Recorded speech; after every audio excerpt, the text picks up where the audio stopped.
Welcome to podcast number 344. We're going to talk about the Takt production system, part 8, the reversal. This is all new content from the book. Awesome. Let's go. This is the Elevate Construction Podcast, delivering remarkable content for workers, leaders, and companies in construction wanting to take their next step. Get ready to step out of your comfort zone with Jason Schroeder as he encourages you to do better, live a remarkable life, and expect more. Let's go. Welcome everybody. I hope you're doing well. This is the new content that I was asked to put in at the end of the fable. Some people in the original book thought that we left them with a cliffhanger. And so this is all new stuff. And I hope that it really rounds out the end of the story here. So I am excited to read it to you. And so here we go. Reversal. The switch. Fueled by the enthusiasm that came from uniting the team, David immediately began to devise the steps they would use to decrease the chaos and increase the stability of the project. He lined out key principles of building a Takt plan with the team and stressed the importance of them really comprehending and buying into concepts like one-piece flow, one-process flow, limiting work in process, finishing as you go, and many others. These details would have to be accepted and implemented, or progress would continue to be slow and unpredictable. As the Takt plan began to take shape, David and Brad began to incorporate information from the phase pull plans they had already done into this new process. This collaboration was the basis for their sequences, also known as Takt trains. David showed how these sequences of work were repeated in each geographical area. Basic sequences included activities like wall framing, electrical and plumbing wall rough-in, ceiling, soffit framing, and inspection, hang drywall, tape and finish drywall, paint. With that kind of input, the three of them created a single Takt phase of work. They replicated the process for each phase of work they had left in the building. Then, in Excel, David indicated the key handovers between each phase and called these interdependence ties. The entire project schedule started to take shape. As they worked through the horizontal production work and the vertical shaft and stair production work, they created a solid schedule with all the information from the trade contractors in the new format. David pointed out that there would be some Takt leveling adjustments that would mean some trades would be expected to go a bit slower. "I'm not going to lie," Brad said. "I'm pretty anxious to get started on this just to see how it pans out. There's a part of me that doesn't really believe it'll work, but I'd rather face that fear than take a loss on this project. Even if we can't fully achieve what we just worked through, I think having the full schedule on one page has me sold on the new format. That, and I really promised Olivia that I was all in. That's going to be interesting." The team spent a few hours meeting together each day. In their Takt planning meetings, they learned these new concepts in depth and finished planning the entire project by the end of the week. When the plan was complete, they could see their path to success. They were excited about the clarity and optimism they felt about the job's future. Brad made the call to give Olivia the good news. "Olivia, we're ready for the next step," he said when she answered the phone. "You two are already done, and it only took you a week.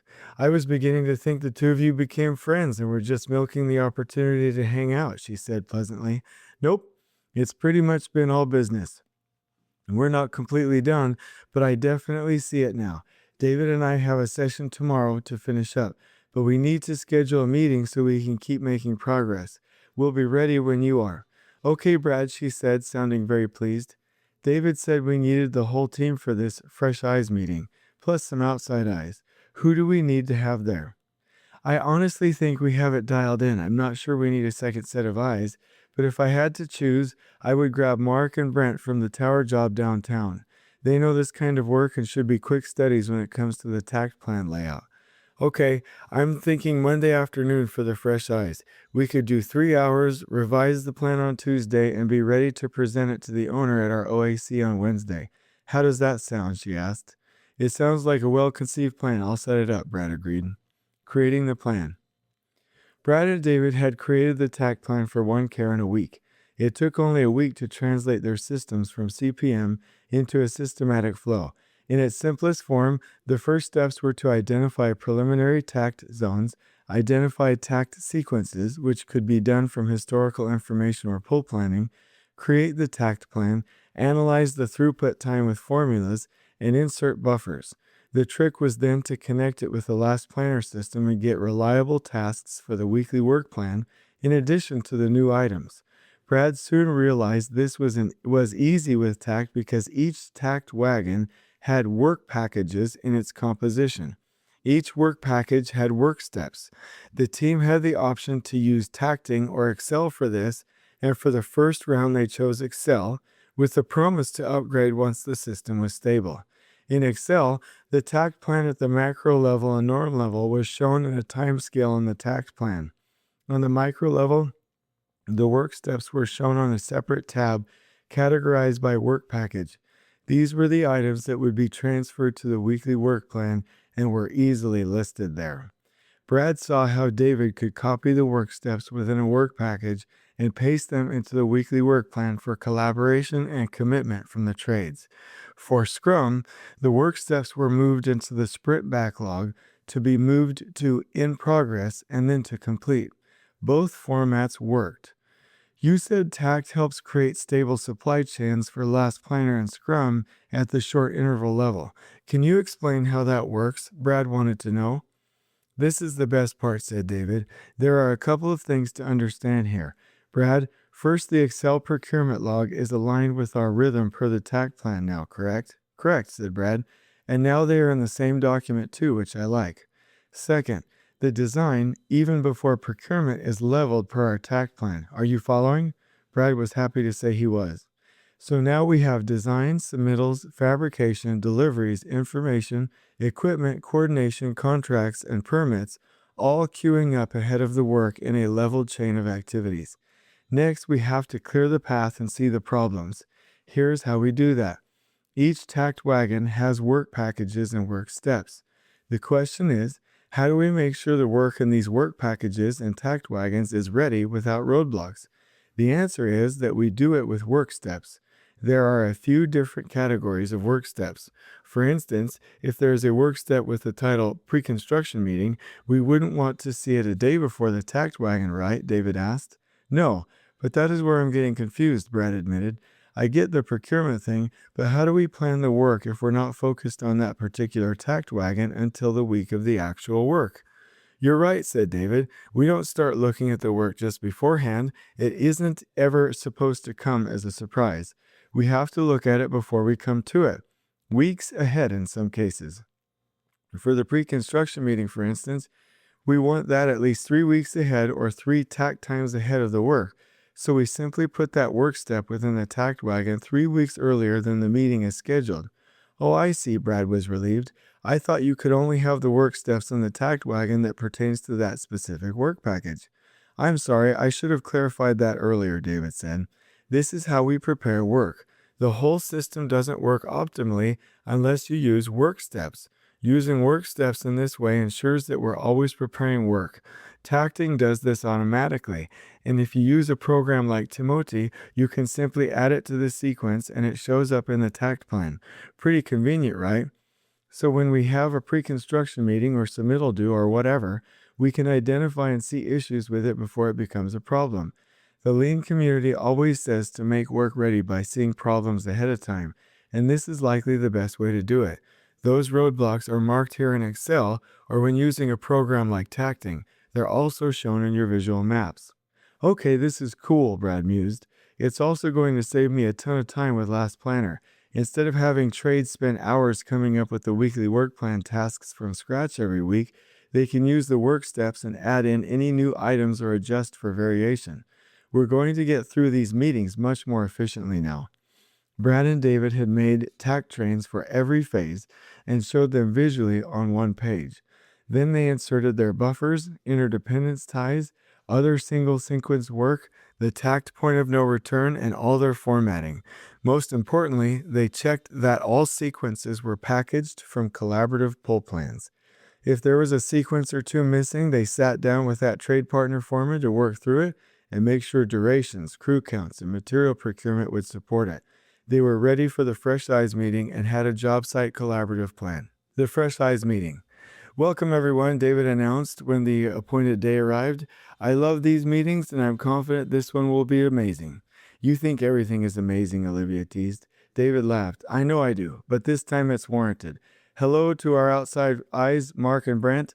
The team has invited them to lend their experience to the entire One Care project team gathered here today. We have 3 hours, and we need to vet this plan to ensure it's ready to present to Jeff and his team at One Care. We're going to make this work. Normally, this would have been done before NTP, but we need to do it now for the project nonetheless. So here's how we're going to do this. We essentially have 5 parts to this meeting: the overview, poop glasses time, brainstorming, solutions, and finally action items and assignments. What the hell did you say? Did you say poop? Brad asked. I sure did, David said. What's the problem? Well, generally we use a more adult term, Brad explained. David laughed. Well, generally I would have to, but I'm working on not cussing, and it's the first thing that came to my mind. David, you are amazing, and this meeting is amazing, Brad grinned, but you need to try again. I'll work on it, but no promises. Disregard the name for a minute. Let me explain what we're going to do. Brad has prepared an overview of the project so everyone can see the plan together, and we can orient the fresh eyes folks. Then we'll dissect it. Now listen closely. We're not allowed to say nice things, provide compliment sandwiches, sympathy vote people, or be positive. We want to spend some time just finding what could possibly go wrong with this before it actually happens. We need to put on our, risk glasses. Is that better, Brad? It'll work, he answered. David continued. Once we have all possible problems on the table and we found all the reasons why the plan won't work, we go into brainstorming mode to link problems to possible solutions. Remember, we're not deciding yet. We're only putting down all the ideas. And the only stupid idea is the one that no one brings up. After that, we'll decide what we should adjust on the Takt plan, the logistics drawing, the tax zone and sequence drawings, and the basis of schedule. Each action item will have an assignment, and this will be tracked weekly. By the time we are finished here today, we'll have the Takt plan, the logistics drawings, tax zone maps, the basis of schedule, the action list, and the proposed language for our $0 change order ready to present to Jeff. Does everyone understand the vision for the meeting?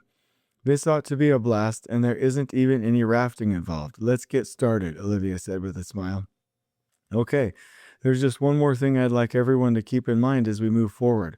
We have to create a plan that will protect our people, this team, our families, and the owner. We need it all out on the table in the room where it happens.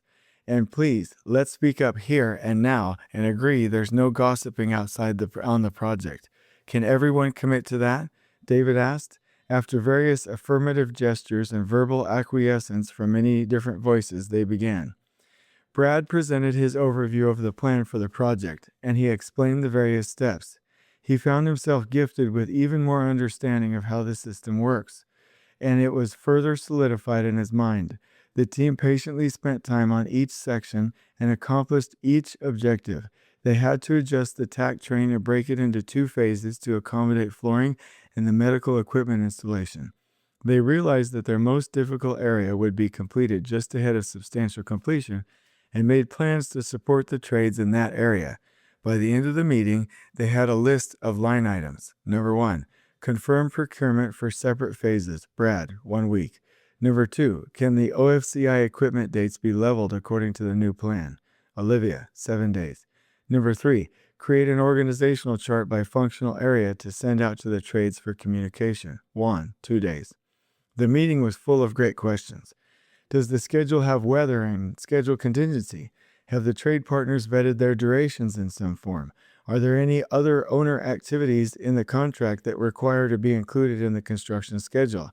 Has the early or long lead procurement items been identified? Have we included mock-ups? Does the exterior mock-up trigger the release of all materials, or is it an assembly mock-up and not a performance mock-up? Will field measurements be required before material, meaning countertops, metal panels, glass, etc., is ordered? Is it appropriate to guarantee openings in order to eliminate long lead items late in the project? Have we accounted for the procurement duration of owner-provided items, and can we tell them when they need to be ordered and delivered as items that the owner will provide? Is procurement strategically entered? Has the PM reviewed and confirmed durations, and is it leveled for the designers? Make sure all dry-ins are correct. There were also reminders interspersed with more questions. Look at the completion of the exterior to interiors and ensure there are no comeback areas. Look at the staging of the elevator on level 1 or basement. Do not plan on building that area right away. Level 1 will always be torn up during construction. Can you go top down? Do we have a plan for when the permanent power will be turned on for the building? Will there be a need for a temporary roof? Does the flow incorporate specialty rooms, rooms like restrooms, IDF rooms, MDF rooms, mechanical rooms, fire riser rooms, the service entry section, etc.? Would it make more sense to break these up? Ensure the skin and roof are completed enough by the time drywall and insulation starts. Ensure exterior skin is in place in time for interior framing and drywall to connect to it. If not, and there will be comeback areas. Or will there be comeback areas? Is there some form of climate control functioning before high-end millwork is installed? If not, is there a risk plan to manage this? Have we accounted for time for wood products to acclimatize to the building? Ensure commissioning is detailed enough at the end of the schedule. Is the path for turning power on built in the schedule? Do we show the path to air on and isn't linked back to finishes? And so many more. Each item was assigned and had a due date affixed. The team would have all the documents updated and ready to show to Jeff on Wednesday. The remarkable outcome of this meeting and process was that they all had input and knew the plan together. Everyone was able to express thoughts and concerns. There was a sense of camaraderie and everyone felt they'd been bought in. Meanwhile, Paul and Juan informed the trades of the upcoming changes in preparation for a $0 change order that would contract them to the new plan, so that everyone was aware of and expected it before Wednesday. The team felt resolute in their new path. Okay, everyone, that's our section for today. We're halfway through the new content in the Fable. I really hope you've enjoyed this. On we go. Please join us next time in elevating the entire construction experience for workers, leaders, and companies coast to coast.